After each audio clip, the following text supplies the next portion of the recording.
Hey everyone, welcome to Win the Day, 5 minutes in the Bible with me, your coach, Pastor Nat. Our number one priority is your spiritual health. So to help you pursue that, we are going to talk about how we should pray. What would you wish for if you had a magic lamp? If you rubbed that lamp and a genie appeared offering you a wish, what is it that you would wish for? Would it be $1 million? Would it be an all-expense-paid trip around the world? Would it be for world peace?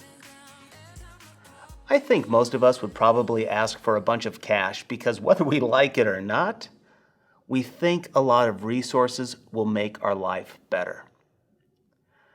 Now, you know this, but a genie is made up. It doesn't exist. It's just a fictional character who has no real power. But God does exist, and God is there to answer our prayers. So what exactly is a worthwhile prayer request to get us through life? Paul has the answer, and it may surprise you. This is what Paul says in Colossians 1, beginning in verse 11. We also pray that you will be strengthened with all his glorious power, so you will have all the endurance and patience you need. May you be filled with joy, always thanking the Father. He has enabled you to share in the inheritance that belongs to his people, who live in the light. Now, as you may remember, in verse 10, Paul prayed for the Colossian church to have a full understanding of God's will and spiritual wisdom and knowledge. From this knowledge, we can now experience what we need for life in a fallen world. It's the prayer we need to participate in today.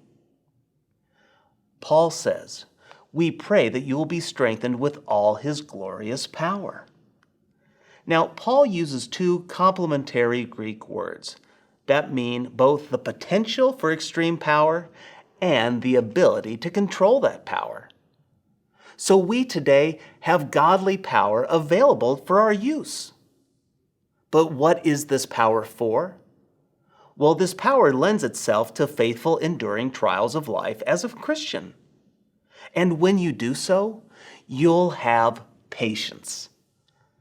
Patience is the peace.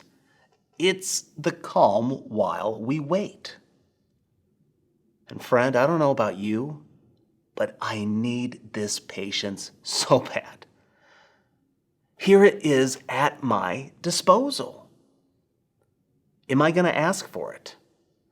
Will I joyfully receive it? Will I even use it?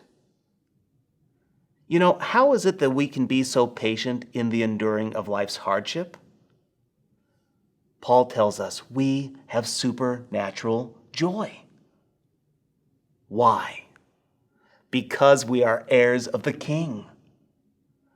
Our problem is we are so earthly focused that we keep focusing on the problems of life or even on the pleasures of life. We need to refocus. We need to be focusing on our glorious future, where we will reign with Christ forever.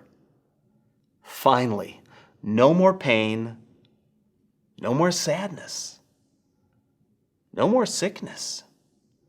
That is our promise. That's our hope. So here's my challenge for you today. Pray for a heavenly mindset.